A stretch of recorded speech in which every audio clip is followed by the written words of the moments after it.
Okay. Well, first video, gotta make a good impression.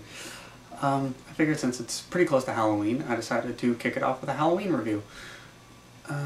Yeah, probably a tad morbid of a history to keep behind, but hey, better than being a Catholic and starting with a Christmas review.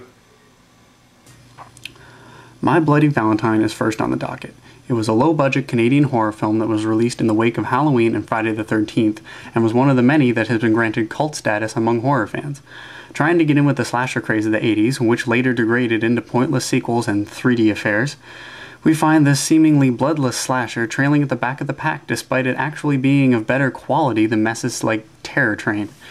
The whole movie was filmed in the Sydney Mines, which is in Nova Scotia, a province of Canada.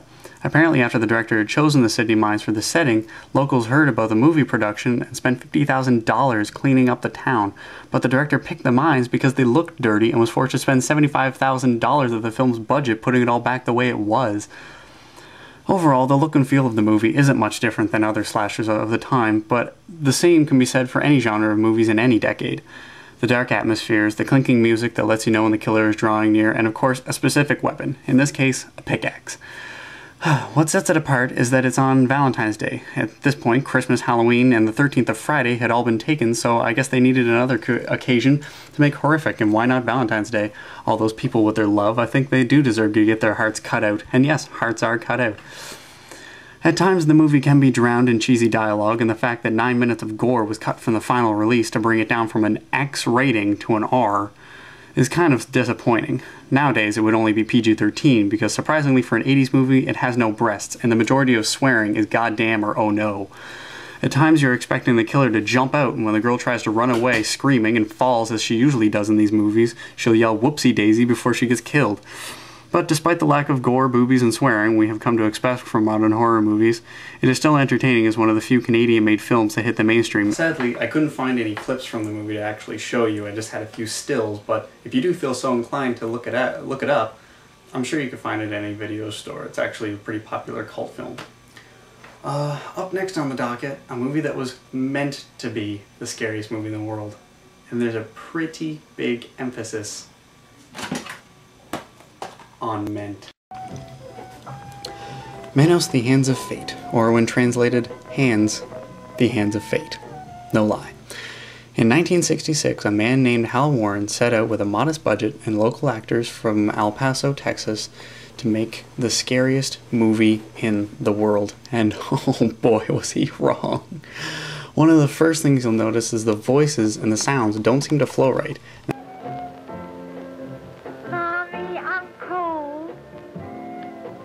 That was because there weren't any at first. The whole thing was shot silent and dubbed over with a few people. Most shots don't last very long, and that was because the whole thing was shot with a camera that was required to be cranked every so often to get out 30 seconds worth of film, and sometimes even shots repeat themselves. It's like the whole thing is a bad dream. In the beginning, we are introduced to Mike, his wife, and daughter, who are trying to get to Valley Lodge in California. The opening is mostly them driving around with some odd jazz music playing in the background. This is where the opening titles were supposed to go, but then they ran out of money and we are left with a long driving shot that lasts nearly 5 minutes. For the average moviegoer, that's long enough to forget what movie you're watching and go off to do something else.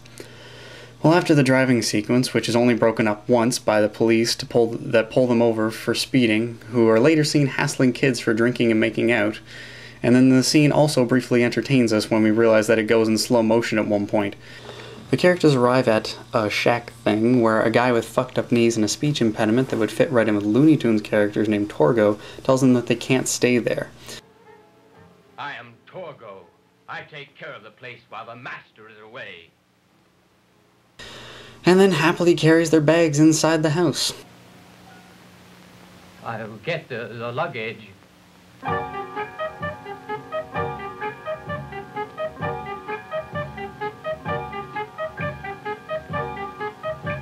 And when he's walking, we can see that he has really oversized knees.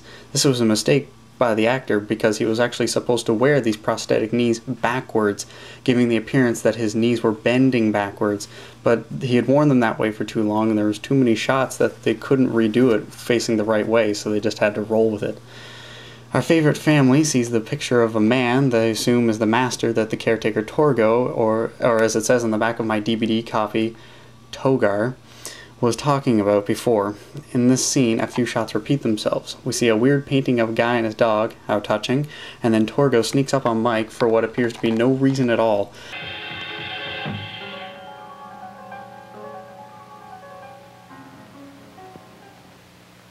To make a long story short, the car doesn't work, night falls, we can see moths flying around the cameras, hence the absence of much needed lighting.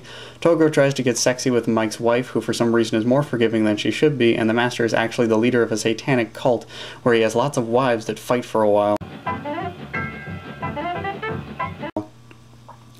Another case of bad editing comes along when no one is making a sound. The master yells, then everyone starts fighting again. It's laughably bad. Silence! Silence! Torgo knocks out Mike. We are then treated to one of the longest scenes in the movie where Torgo tries desperately to move Mike's unconscious body.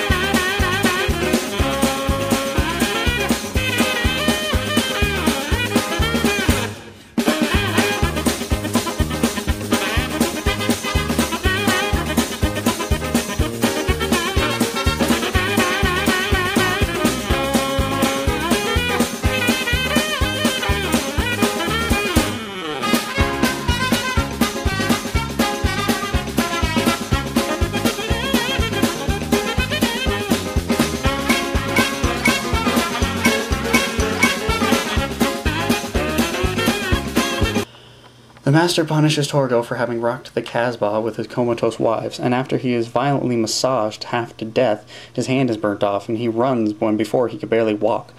Mike and his family try to get away, but realize getting tired and going back is a better idea. They don't seem to win when they shoot in an empty hallway, then the master stares at the camera.